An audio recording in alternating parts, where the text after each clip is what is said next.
What's going on, everybody, and welcome to Wrestlemania 35. We are on the last week of WrestleManias, on our 39 WrestleManias and 39 days on our way to WrestleMania 40. I leave this Friday to go to Philadelphia. I am so excited for this.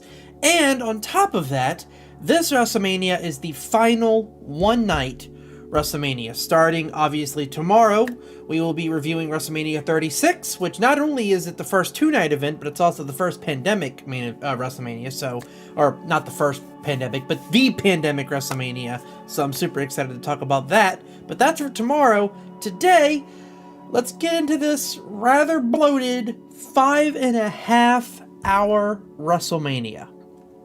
This actually took me 2.5 days to watch all of because I didn't have time to record, edit, and then watch this WrestleMania. So this WrestleMania actually kind of set me back a little bit and has me kind of, I don't want to say panicking to finish this project, but I'm recording this way later than I should be. Let's just put it that way. And I've still got WrestleManias left to watch. So let's go ahead, get to reviewing this card here, starting with Seth Rollins versus Brock Lesnar, who is the champion coming in for the WWE Universal Championship. This match was scheduled to go later, but due to not main eventing, since the ladies are, Paul Heyman demands the match to start immediately and open the show. That's obviously kayfabe. Paul Heyman came out while they were still doing like the whole hosting announcement and stuff like that. They come in and say, no, to hell with this. We're starting the match immediately. Lesnar commences to sling Seth Rollins all across the outside area, across the table multiple times. Rollins' back is messed up, bruised all over, whelps, one-sided affair. But if you're going to have Brock do a squash match, you might as well open the show before the fans are tired and done with it. The bell finally rings, and it's time for Suplex City. Ref bump allows Seth to low-blow Brock Lesnar, and through that, he is actually able to make a comeback here. 3 stomps, puts down the beast, and Rollins fires up the crowd. This is a great match story. For Brock Lesnar matches, this is a great opener. Get him out of the way early, and Seth wins a legit title without a cash-in. I actually enjoyed this. The entire segment was fun. The entire segment made sense. I gave this match a 6 out of 10, but Rob strongly disagreed. I don't know if Rob just didn't like the entire ordeal, if Rob just didn't like the bell-to-bell stuff. I'm not sure, but Rob was clearly not as entertained by this as I was. He gave his match a 3. So I gave it a 6, he gave it a 3, that's going to be a 9, that's going to be a 4.5, so it's going to end up becoming a 5 out of 10 because of that 0.5 rule. I'm honestly not 100% sure why Rob hates this so much, but he does, and that's just that. It's a 5. Next up, we have AJ Styles versus Randy Orton. So, as you can see, Rob put a message over there on his ratings, which I didn't really say at the beginning, but we're 35 WrestleManias in, so I assume you know that that's Rob's ratings over there, my friend Rob. He's been reviewing all these with me. I assume everyone is aware of how this all works now. We're 35 Manias in. But as you can see over there on Rob's ratings, the crowd really ruined this match, and they did. Now, it wasn't entirely the crowd's fault. Apparently, there was a blinding spotlight on half the crowd. It was like a bright orange light. You could see it in the crowd, so there was tons of chance of can't see shit and turn the lights off. They cheered when the lights turned off, and Randy and AJ Styles had no idea why, and you could tell they were visibly confused, like, are we missing something? What the fuck's going on? And it looked like it took them out of the match, and then they had to get back into it, and it really hurt the match overall. The crowd did get into the match towards the back end of it, but this match went way too long. It was hurt by the crowd. They had a slow pace. There wasn't enough heat on this match to warrant a 16-minute affair anyway. Too much standing around, too much walking around, too much taunting with the crowd. The action goes, it goes great, and the last third of this match is fucking amazing. The finish was fun, but this needed better pacing, a crowd that wasn't blinded out of it for the first half of the match. I thought the ending was good enough to make this match a 6 out of 10, and as you can tell over there, Rob agrees. This match is definitely a 6 out of 10, but if the crowd was in it from the beginning, they didn't get taken out of it themselves at the beginning, I feel like this match would have better pacing, and this match probably would have hit B, if not A status. But as it stands right now, 6 out of 10, we go to a C. Next up, we have the WWE SmackDown Tag Team Title Fatal 4-Way match between the Usos, who were the champions coming in and would win, Aleister Black and Ricochet, NXT call-ups there, Rusev and Shinsuke Nakamura, and The Bar, Cesaro and Sheamus. So the story going in was that basically, obviously we'll talk about it much later, but Kofi Kingston and Daniel Bryan fight for the championship, and me and Rob will probably, that's the match review today, so me and Rob will probably discuss it then. But in order for that match to happen, the New Day had to go through a tag team gauntlet to basically win him a chance to fight for the title. One of the people they had to fight was the Usos, and the Usos forfeited because they believed that Kofi Kingston deserved his title shot. So as a punishment for their forfeiture, they were forced to defend their tag team titles in a fatal four-way match. So, of course, they're put in here with Aleister Black, always a presence. I love that man's entrance. I love that man's style. Ricochet's making his debut at WrestleMania. And this proved that maybe not every match suffers from shorter time given. These four teams got 10 minutes and made use of every single second they were given. Spot fest for the most part, tons of actions. The newcomers Ricochet and Aleister Black fit in seamlessly with the rest of the group that we've seen quite a few times at this point. A very high-speed affair, lots of great spots. Cesaro putting Ricochet into the spin cycle while Sheamus gives every member of the match the 10 beats of the baton. The finisher sprint at the end sets up the Usos to hit the double Uso splash on the Sheamus and escape WrestleMania with their titles intact. A phenomenal four-way match. Very exciting, very engaging, entertaining from start to finish. I gave this match 8 out of 10. I love this match. Rob agrees, gave this match a B, so an 8 out of 10 is exactly what these guys are going to get. Best match of the card so far, and it's a Fatal 4 tagway. You don't see that very often. Next up, you have Shane McMahon versus The Miz in a Falls Count Anywhere match. The start of this match is very slow, with Shane controlling Miz and setting him up on a table. Miz's dad gets involved, who apparently was part of the storyline going into this match. He gets taken out by Shane, and it is literally all Miz from there. Throwing Shane across the arena. Hello, foreign announcers. You guys are finally getting a taste of losing your tables. They tear apart the entire foreign announcers setup. Shane gets tossed into the barricade, onto a golf cart, then onto the concrete floor, which did not give at all. You heard the slap when he hit that sumbitch. They fight up a camera tower. The Miz suplexes him off the tower onto a platform below. However, because of how they fell, Shane falls on top of Miz and wins. Shane had no business winning this match. It was a finish that hurt it. Odd ending, bad winner. The match itself was fun and entertaining. I just don't understand the ending. I don't understand. You have Miz do all this damage to him and then lose? Like, what was the point of putting Shane over here? I don't get it. I thought this match would have been a 7 out of 10 if that ending doesn't happen, but that ending left a really bad taste in my mouth, so I took 2 points off of it and gave this match a 5 out of 10. It was a decent bout going in, and they fucked it at the end.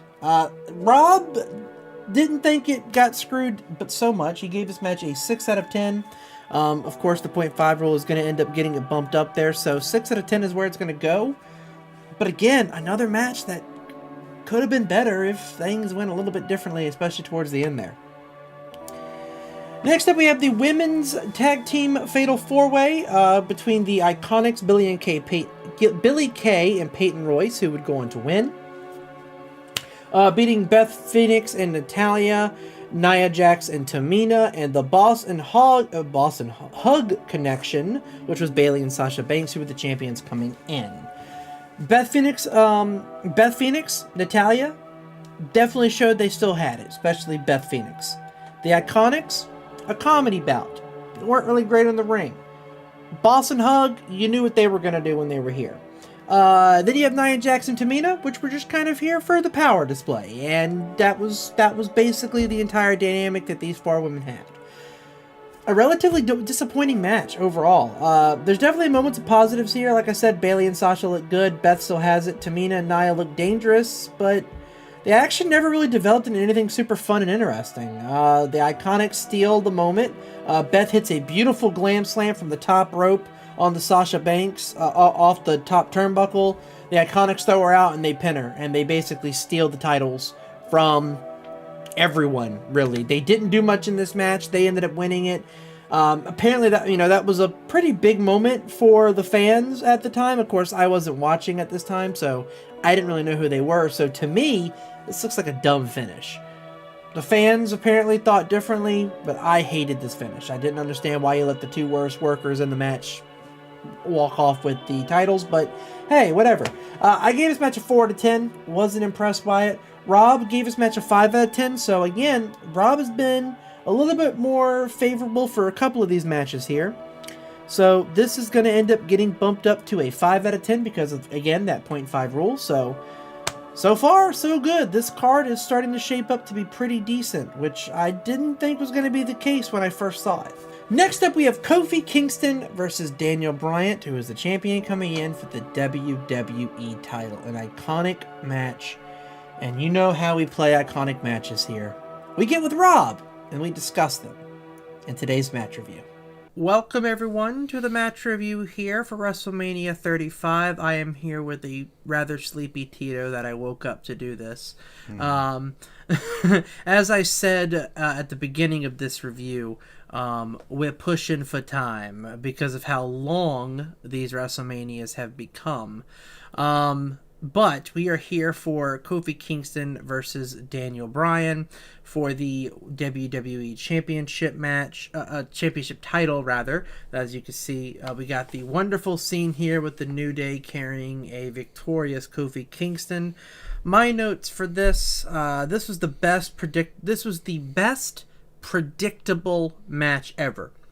You knew Kofi was going to win based on the build, based on the hype, based on the pre-match stuff, based on the fact that he brought out a special gift for him. Like, they set everything up that it probably would have been the worst decision ever to not have him win. This was the most predictable match, but this was the best predictable match. And also the Kofi-manias, like within the crowd. Yeah. You know what I mean? Like all the planted signs and whatnot. Yeah, so you knew he was going to win, but my God, was it euphoric to witness. The match was fantastic. It was a great clash, great chemistry, great back and forth, great spots, great struggle with Kofi fighting out of multiple label locks, Kofi hitting Bryan with the kitchen sink. Just a perfect match to crown Kofi after a decade of being one of the best overall talents in the WWE. No downtime, 23 minutes of great wrestling. The spot with Rowan and the New Day didn't overstay its welcome and added a good story note to how great the bond of New Day was to be able to overcome the odds of both Daniel Bryan and Eric Rowan. 10 out of 10 classic. I love this match. I thought it was great. I thought it was fantastic. I don't think the predictability of it hurt the match in any degree. I have always been a huge Kofi Kingston fan ever since I was a kid, so knowing the fact that he was going to become a champion was just absolutely amazing to me. I, again, didn't really watch wrestling at this time. I actually tuned in to this match live to see it because I was so excited to see what was going to come out of it. I loved seeing his kids come into the ring afterwards. It was such a great scene, just having everyone there and just celebrating it. It was short-lived and promptly ruined by Brock Lesnar? Or was he ruined by Bobby Lashley? Brock Lesnar ruined Kofi after. Yeah. So it was a short-lived. He was basically a tie-over champion until Brock Lesnar came back. But it was still nice for him to have the moment. What did you think of the match overall? The match was just a instant classic for me. Like you said, the build up to everything was it was very predictable. I think at the time they never really had the intentions of Kofi winning. Lord, I hope they have some intentions of Cody winning. Yeah, right. But continue. I don't think they had the intentions of Kofi winning up until I think it was like a month before, maybe a month and a half. Yeah, no, I think it was just like a month before. And then it was like a kind of like a Daniel Bryan where like the fans wanted Kofi to have his big moment. I mean, it was like the Yes movement. I mean, that's gonna forever go untouched from an overall organic standpoint. But everyone knew that Kofi needed a big Mania moment. He'd been with the company for like 10, 11 years at this point, and it was well deserved. The storytelling, the whole match is great. You can tell by the end that Big E and more or less Xavier Woods was getting extremely emotional, just like in the thumbnail, and you could tell that okay, Kofi's about to win this, and then it finally happened. You know what I mean? And obviously, you know, his representation from as a person, you know, the people, um, fans all over the world, you know, they can look at him and be like, oh, hey, like, we did it. You know what I mean? And this match was just, it was phenomenal. I love this match. I wouldn't put it on like my Mount Rushmore, but I would definitely put it as an honorable mention. I agree. So, again, obviously, what we like to do with these match reviews is kind of related to something modern. Out of the current wrestlers that are wrestling right now that have never won the WWE title, who would you say, you know, we've had Daniel Bryan, we've had Kofi Kingston. Who would you say is the next Kofi Kingston that needs that moment? I will exclude, not including Drew McIntyre. He's had it, but never in front of fans. So you could argue that Drew McIntyre is due. Nah, I wouldn't. But I wasn't thinking him. But who do you think is due like Kofi Kingston? They've put in the time, they put in the work, but they've never been rewarded. Because I have one, and it's actually a common one, I think. I mean, if you want to go same kind of style, I would say Ricochet. I don't think he's put in the time yet to warrant this, but I know someone who has. Ricochet, Chad Gable. When is Sami Zayn going to get his title run? He's had Intercontinental titles. Yeah, he's had United States titles. But Sami Zayn has never had... You've given it to KO, and I've always thought him and KO are on the same level. You've never let Sami Zayn have the big title run. He's never had it. Mm-hmm. You thought that he was going to get it against Roman, but they decided to give that opportunity to Cody instead. Mm-hmm. You thought he was going to end up joining this World Heavyweight Championship match in WrestleMania 40, and instead he's fighting for the Intercontinental title, which I'm totally fine with. He's going to lose. We've been over this. Gunther's going to win. I don't want him to. I don't either. But you don't like Gunther, so that's why. But I think that Sami Zayn is going to be the next Kofi at some point. That's who I think is going to be it. I can see with Chad Gable. I can see it with Ricochet. But I think Sami Zayn is the next Kofi Kingston. I mean, Sami Zayn never won the NXT title. Mm-hmm. So, well... Yeah, no, I don't think he did. Because they played that as a story of he got there, but he could never complete it. Yeah, and he's done that quite a few times. So, yeah, here's to hoping that Sami Zayn becomes the next Kofi one day. Any closing remarks for this match? Mm-hmm. Drop a comment if you agree with me in thinking that he looks like Eric Rowan. Back to me. And welcome back, guys. Thank you so much for hanging out with me and Rob there. Again, yeah, we both gave it an A. I gave it a 10 out of 10. So that's where it's going to go. An absolute iconic classic. Definitely watch this match. It is worth it for so much. But, moving on. Next up, we have the WWE... Wow, goodness gracious sakes. That was a lot of words that I didn't... A lot of letters that I couldn't say for some reason. The WWE United States Championship between Samoa Joe and Rey Mysterio. Samoa Joe was going to win a 58-second squash match.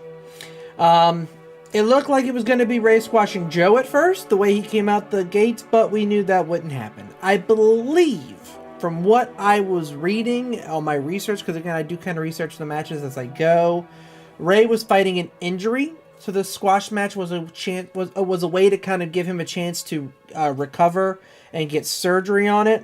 It's still a squash match. 1 out of 10. Shitty luck. A 1 out of 10 following a 10 out of 10 classic. Rob, unfortunately, also gave this match an F. So, Rob's not going to save it. He's not going to be able to save this card by being a bit more lenient than I was. So, unfortunately, this match is a 1. Which sucks, because you finally have another 10 out of 10. We haven't had one in a while, and it's screwed over by a 1. That's just really unfortunate. Next up, we have Roman Reigns and Drew McIntyre. Roman Reigns' first match back since his battle with leukemia. Surprisingly, he wasn't forced into the main event, but because of his leukemia, the fans are actually behind him right now, which was pretty interesting. The match is unfortunately a TV match on the card designed to be a feel-good match for Roman. It wasn't bad by any means, but there was nothing spectacular, special, or Wrestlemania about this match. I feel bad for Drew. He's finally comes back. He finally starts getting a decent character. And so forth. And of course, he does have the title run coming up in next year, but he really wasn't done much here. He was basically fed to Roman to put Roman over to kind of give a feel-good moment for his battle of leukemia. Again, nothing bad, which is pretty odd compared to most Roman Reigns' matches, but this was a 5 out of 10 straight middle match. Rob actually agrees, gave his match a C as well, so that is where it's going to go. Again, it's kind of unfortunate because these two could have cooked, and they do cook. Clash of the Castle, I want to say 2023, 2022, I can't remember which one it is, when Solo Sikoa comes out, but might have been 22. But they put on a banger. Yeah, it was Clash of the Castle 22. They put on a banger. So I know what these two are capable of. This just missed the mark. Maybe they were trying to be easier on Roman because he was coming back with leukemia and they didn't know how his body was going to hold up because after the chemo. I'm not sure, but overall, a middle match. Next up, we have Triple H versus Batista in a no-holds-barred match. The beginning of this match featured spots I was certainly not expecting in this era. Now, first of all, before I go too much farther, this match was basically just Triple H giving Batista one last match. That's effectively what this was. Going out with a bang for his buddy. The clamps twisting Batista's hand backward and then using the pliers to rip Batista's nose ring out were disturbing. It was hard to watch. It was torturous. It was a lot. I don't do body horror very well, so seeing someone rip a nose ring out wasn't quite my cup of tea. Just being perfectly honest. Batista mounts a comeback, but this is a typical Triple H post-2010 Authority match. Slow action, plotting between spots, good spots, but not much between them. The table spot was great, spearing him across 2 tables and through the 3rd table, but it takes both men out. Besides some weak punches for 5+ minutes. I mean, you stretch this match out 5 minutes because of that. The finish is fun, Ric Flair helping Triple H get the sledgehammer hit and the pedigree, but this match was boring at worst and mediocre at best. I gave this match a 4 out of 10. The spots can't help shake the fact that this match is a 5, if not 10 years too late. This match would have been a banger 5 years ago. And I don't know. I wasn't feeling it. I was taken out at the beginning, and then bored through the rest. So 4 out of 10. Rob disagrees, gave this match a C+. So this match is actually going to balance out to a 5 because of that. Rob was obviously much more entertained by this match than I was. So there you have it, a 5 out of 10. So far, this WrestleMania card has been great, bad, and then straight average. But it won't be for long. Next up, we have Baron Corbin versus Kurt Angle, and Kurt's final match ever. Kurt handpicked Corbin for his final match, and I have no fucking idea why. And based on my research, no one does. There were so many people on this card that would have been a better pick for Kurt Angle. You could have had Randy Orton. You could have had AJ Styles. You could have had Shane McMahon, and it would have been a better pick than Baron Corbin. The crowd doesn't seem to care that this is Angle's last match, which is just bizarre to me. No reaction to his moves. No reaction to his bumps. Maybe it's because we're past 4 hours already and there's still 3 matches, including this one, to go. Probably why we moved to 2 nights, honestly. Kurt can't go much anymore, which is why this is his last match. 6 minutes is about all he could give, but as much as I like Corbin, he isn't amazing, but I like him as an upper mid-card guy when he's given a chance, but even still, this was not peak Corbin. Now is peak Corbin, IRL, right now. This wasn't. This was a Corbin that was kind of thrusted onto people that they didn't really care for. I feel like there was more important players to Kurt's career that could have been in this match. A bad match overall, and Kurt loses on top of that. It sucks to see Angle go out like this. 3 out of 10. I didn't like it very much. Rob actually agrees with me. He also gave this match a D, so that is where this is going to go. 3 out of 10. Unfortunate. Next up, we have the Intercontinental title match between Demon Finn Balor and Bobby Lashley, who was the champion coming in. Finn Balor would go on to win. This match went from 0 to 100 in an instant. Demon Finn always felt more aggressive than normal Finn. Lashley has always flaunted power and dominating moves. The spear through the rope was fucking insane. Balor outdoes him by power bombing Lashley, because I mean the man's basically all muscle. There's no fat on that man's body at all. A massive coup de grace, and that's it. Match over. Sub 5 minutes. I feel like these two could have gone a lot longer, but again, this is now approaching 4 hours and 45 minutes on this card, and there's still a main event to go. They weren't given any time because there wasn't any more time.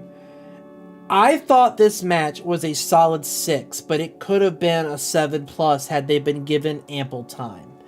Rob massively disagrees with me. Rob gave this match a D. Now, I don't know if he meant to give it a 3 or a 2. I'm going to assume he meant a 3 because there's no D- here. So, even if he meant a 2.5 and slapped this bitch right in the middle, I gave it a 6. So at best case, it's going to end up being a 5 because of the 0.5 rule. 9 plus 3, 4.5. So I'm going to go ahead and put it at a 4 and assume he went like a 2.5, and we'll get all crazy numbers here, but I'll move it to a 4. I'll actually let this go down because it is such a sharp drastic change here. And of course, I moved the last one up to a 5. So we'll put it at a 4 here, keep it down there. Again, doesn't change the fact that this could have been a great match had they been given more time, but it was a sub 5 minute match. And finally, we have the main event. Becky Lynch, Charlotte Flair, who was the SmackDown champion, versus Ronda Rousey, who was the Raw champion. The crowd is fucking exhausted by this never-ending WrestleMania and just never seem to be fully awake for this match, which is unfortunate because this is iconic. The first time that women have main evented WrestleMania and you put it on a 5.5 hour card. It did not do anyone any service. The work rate between all 3 of these is fantastic. Charlotte was added to this match at the last minute because of course she has to be a part of the first women's main event. Ronda is bruised all to hell on her legs. These 3 beat the ever-loving shit out of each other. They were given the main event floor and decided they were going to make full advantage of it. This match had everything going for it besides the crowd until the table spot. With the table set at the corner, Ronda and Lynch try to throw Charlotte through it. They don't throw her hard enough, so she weakly lands on the edge and it barely buckles. Then Becky rolls Ronda up after she hits her finisher on her, but Ronda raised her shoulders the entire time. She botched the ending. You botched the table spot. Ronda botches the ending. It was unfortunate. It was an unfortunate ending to an iconic match, really and truly. Other than that, this match was awesome. I had the pleasure of watching this Mania over 2 days, so unlike the crowd, I hadn't sat through 5.5 hours straight, so I was able to actually enjoy this match a lot more than they could. And that's really unfortunate, because this match was spectacular outside of that ending. I thought the work was great. The emotion of Becky winning the first ever women's main event was great. And we have come a long ways from those pre-revolution days that we had mentioned before. I would have given this match a 10 out of 10 had the ending not been botched. So I gave this match a 9 out of 10. Rob, I think, kind of agrees with me. He probably had this match at an A until that ending, but instead gave this match a B. So with those 0.5 rules, it's going to end up getting moved up to a 9 out of 10. Again, it could have been a dominant match.